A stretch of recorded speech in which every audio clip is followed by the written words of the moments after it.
প্রিয় অষ্টম শ্রেণীর শিক্ষার্থীরা, তোমরা নতুন বই পেয়ে গেছো, হয়তো বা পড়াও শুরু করে দিয়েছো। তো তোমাদের জন্য আমি প্রথম যেই ইংলিশ ফার্স্ট পেপারের যে ভিডিওটা তৈরি করলাম সেটা হলো ইউনিট 1-এর a glimpse of our culture, আমাদের সংস্কৃতির একটি ঝলক। তো এই ইউনিট 1-এর যেই লেসনগুলো আছে আজকে আমরা আলোচনা করব লেসন 1 নিয়ে। সেটা হলো কি পিপলস মিউজিক। পিপলস মিউজিক হলো মানুষের যেই গান, মানুষের যে সুর, সেটা নিয়ে আলোচনা। তো প্রিয় ভিউয়ার্স, আজকের এই নতুন ভিডিওতে তোমাদের সবাইকে স্বাগতম জানাচ্ছি। তোমরা যদি আমার চ্যানেলে নতুন হয়ে থাকো তাহলে এরকম গুরুত্বপূর্ণ ভিডিওর আপডেট পেতে চ্যানেলটি সাবস্ক্রাইব করে রাখবে, ভালো লাগলে লাইক কমেন্ট করবে, আর সম্পূর্ণ ধারণা পেতে পুরো ভিডিওটি না টেনে দেখবে। তাহলে চলো শুরু করা যাক। তো প্রথমে আমরা যেটা দেখব, তোমাদের এই লেসন 1-এর পিপলস মিউজিকে যা যা আছে সবগুলো আমরা অর্থ সহ বোঝার চেষ্টা করব। এখানে কিওয়ার্ড দেওয়া আছে, তারপরে আছে ওয়ার্ক ইন পেয়ার্স, জোড়ায় জোড়ায় কাজ করো। কিছু কোয়েশ্চেন আছে, সেগুলো আমরা কোয়েশ্চেনগুলো আনসার সহ বোঝার চেষ্টা করব। এরপরে যে একটা টেক্সট দেওয়া আছে এখানে, people's music also known as folk music, সেটার বাংলাটাও দেখব। তো এখানে আমি প্রথমেই তোমাদেরকে দেখাবো লেসন ওয়ানে পিপলস মিউজিক মানে কি। পিপলস মিউজিক হলো কি? পিপলস মিউজিক হলো মানুষের সঙ্গীত। তাহলে এখানে যেই 4টা ডাক টিকিট দেওয়া আছে, সেই 4টা ডাক টিকিটকে বলা হয়েছে a set of 4 stamps used on July, মানে বাংলাদেশের ঐতিহ্যবাহী বাদ্যযন্ত্র নিয়ে 11ই জুলাই 2011 এর 4টি স্ট্যাম্প প্রকাশিত হয়েছে। তো এখানে কিওয়ার্ডগুলা কি দেওয়া আছে, তো এখানে যে কিওয়ার্ডগুলো দেওয়া আছে সেই কিওয়ার্ডগুলো আমরা দেখব। তো এখানে কিওয়ার্ড কি কি দেওয়া আছে? পিপলস মিউজিক মানুষের সঙ্গীত, ওরাল ট্রেডিশন ওই মৌখিক ঐতিহ্য, তারপরে আছে কি সেলফ এক্সপ্রেশন নিজকে প্রকাশ করো, তারপরে ইনস্ট্রুমেন্ট বাদ্যযন্ত্র, তারপরে আছে কি মাইগ্রেশন অভিবাসন, তারপরে আছে যেটা ওয়ার্ক ইন পেয়ার্স জোড়ায় জোড়ায় কাজ করো সেটা।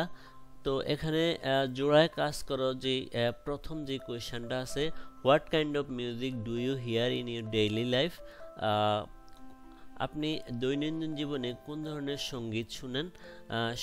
এরপরে কি are they related to your family tradition or culture, সেগুলো কি আপনার পারিবারিক ঐতিহ্য বা সংস্কৃতির সাথে সম্পর্কিত। তাহলে আনসারটা হবে এরকম, in my daily life I listen to modern Bengali songs, folk music and এবং light classical tunes.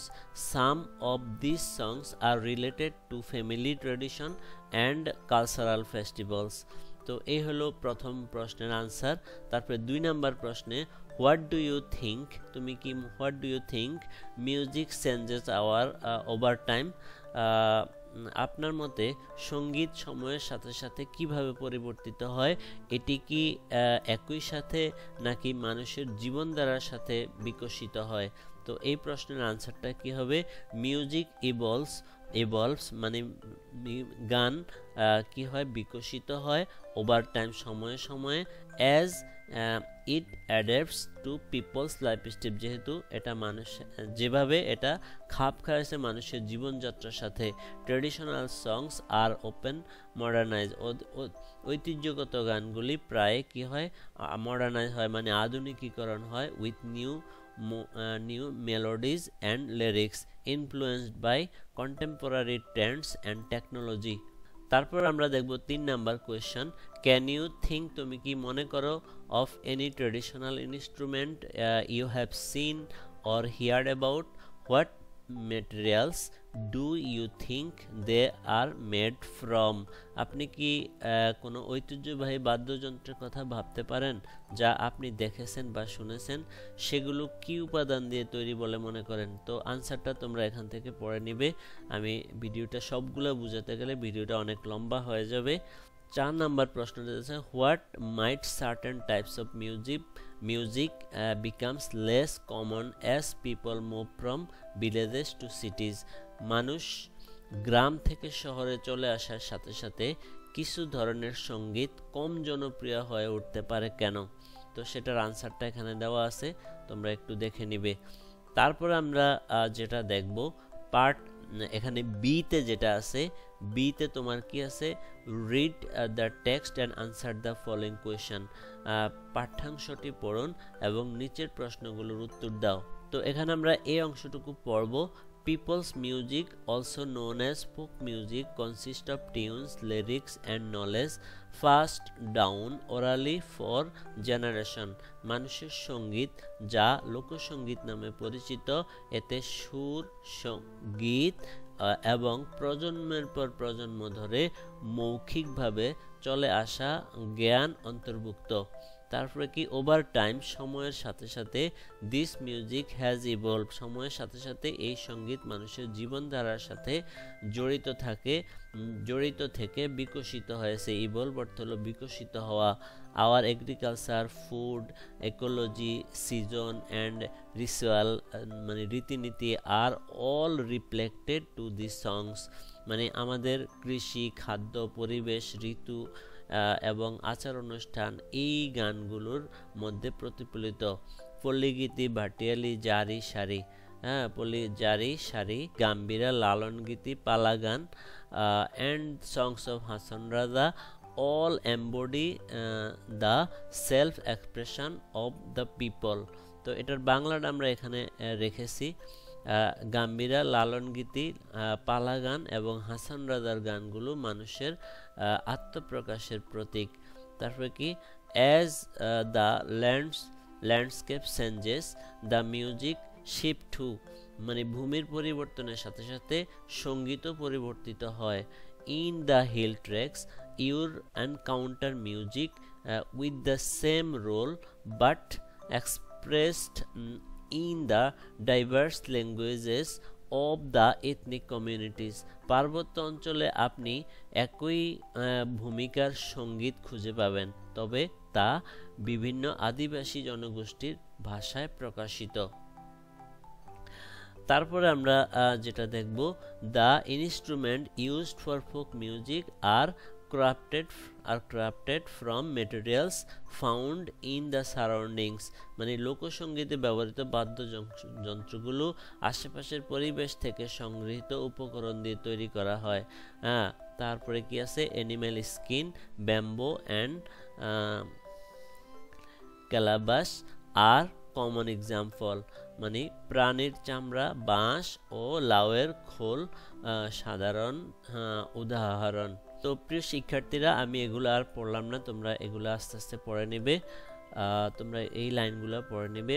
All sounds they produce are deeply connected to the land they come from, এসব বাদ্যযন্ত্রের সুর তাদের উৎসভূমির সাথে গভীরভাবে সংযুক্ত।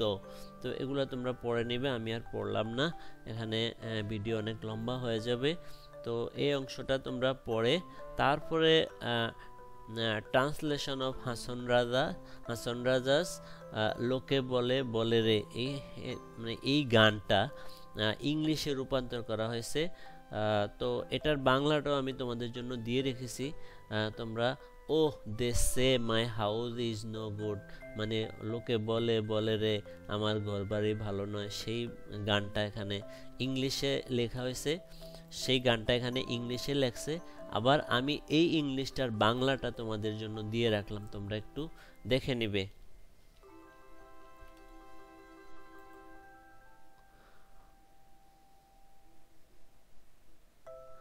তারপরে আমরা এখানে চারটা কোশ্চেন আবার পাবো এই গানটার পরেই। What are some example of Bangladeshi folk music genres mentioned in the passage, পাঠে উল্লেখিত বাংলাদেশের কিছু লোকসঙ্গীত ঘরানার উদাহরণ কি কি? লোকসঙ্গীত ঘরানার উদাহরণ কি কি, মানে লোকসঙ্গীত ঘরানার উদাহরণ কি কি? তারপরে আসে question 2, how are the instrument used in folk music connected to the land and environment, লোকসঙ্গীতে ব্যবহৃত বাদ্যযন্ত্র কিভাবে ভূমি এবং পরিবেশের সাথে সংযুক্ত।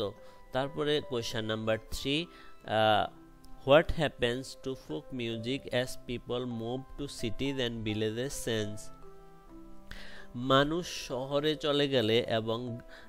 চলে গেলে এবং গ্রামগুলো পরিবর্তিত হলে লোকসঙ্গীতের কি হয়। তারপর আসে how is Bangladeshi folk music still present in mainstream media despite its decline, মানে লোকসঙ্গীত হারিয়ে যাওয়ার পরও এটি কিভাবে মূলধারার গণমাধ্যমে এখনও উপস্থাপিত। তো এই প্রশ্নগুলোর আনসার প্রিয় শিক্ষার্থীরা তোমরা এখানে পেয়ে যাবে। আমি দিয়ে রেখেছি এক এক করে প্রত্যেকটা প্রশ্নের উত্তর দিয়ে রেখেছি, তোমরা এখানে দেখবে। এই যে what are some examples of Bangladeshi folk music genres mention in the passage. তাহলে এখানে আনসারটা হলো এটা, এই হলো আনসারটা তোমরা দেখতে পাচ্ছ। Example of Bangladeshi folk music genres mention in the passage include Gambhira, একটা হলো গাম্ভীরা, তারপর একটা হলো কি লালন গীতি, আর একটা হলো পালা গান and the songs of Hason Raja. এই হলো প্রথম প্রশ্নের আনসার। তারপর আমরা দেখব কোশ্চেন 2 এর আনসার। কোশ্চেন 2 এর আনসারটা হলো এটা, তোমরা একটু পড়ে নিবে। তারপর এটা কোশ্চেন 2 এর আনসারের বাংলাটাও আমি তোমাদের যাতে পড়তে সুবিধা হয় দিয়ে রেখেছি। তারপরে কোশ্চেন 3, এই হলো কোশ্চেন 3, এরপরে কোশ্চেন 3 এর আনসার হলো এটা, সেটা তোমরা একটু পড়বে, আবার সাথে সাথে বাংলাটাও দিয়ে রেখেছি যাতে তোমাদের বুঝতে সুবিধা হয়। তারপরে আমরা দেখব কোশ্চেন 4। কোশ্চেন 4 এর আনসারটা হলো এটা, তো আনসারটা তোমরা পড়বে, আমি বাংলা দিয়ে রেখেছি। এবার আমরা সিতে চলে আসলাম। সিতে কি আছে? সিতে আছে discuss in group and write a paragraph on the following topic, মানে নিচের টপিকের উপরে কি করো, একটা প্যারাগ্রাফ লিখো। তো এখানে যেই টপিকটা দেওয়া আছে, how has Bangladeshi folk music changed over years, কিভাবে বছরের পর বছর ধরে বাংলাদেশি লোকসঙ্গীত কিভাবে পরিবর্তিত হয়েছে, এবং what is its importance in everyday life and culture today, এবং এটি আজকের দৈনন্দিন জীবনে ও সংস্কৃতিতে কতটা গুরুত্বপূর্ণ, এটা নিয়ে তোমরা একটা কি লিখতে হবে, অনুচ্ছেদ মানে প্যারাগ্রাফ লিখতে হবে। তো প্যারাগ্রাফটা আমি তোমাদের জন্য সাজিয়ে রেখেছি, আশা করি তোমরা এই প্যারাগ্রাফটি পেয়ে অবশ্যই উপকৃত হবে। প্যারাগ্রাফটা তোমরা পড়বা, আমি আর এখন পড়ছি না, আমার পড়লে অনেক সময় নষ্ট হবে, ভিডিওটা অনেক লম্বা হয়ে যাবে, প্রায় 14 মিনিট হয়ে গিয়েছে। তো তোমরা পড়বা। তো আশা করি তোমরা পুরো ভিডিওটি সবাই বুঝতে পেরেছো। আজকের ভিডিও এ পর্যন্তই, আশা করি ভিডিওটি তোমাদের ভালো লেগেছে। ভিডিওটি ভালো লাগলে অবশ্যই লাইক কমেন্ট করতে ভুলবে না। দেখা হবে অন্য কোনো ভিডিওতে। আজকের মতো এতটুকু, সে পর্যন্ত সবাই ভালো থাকো, আল্লাহ হাফেজ।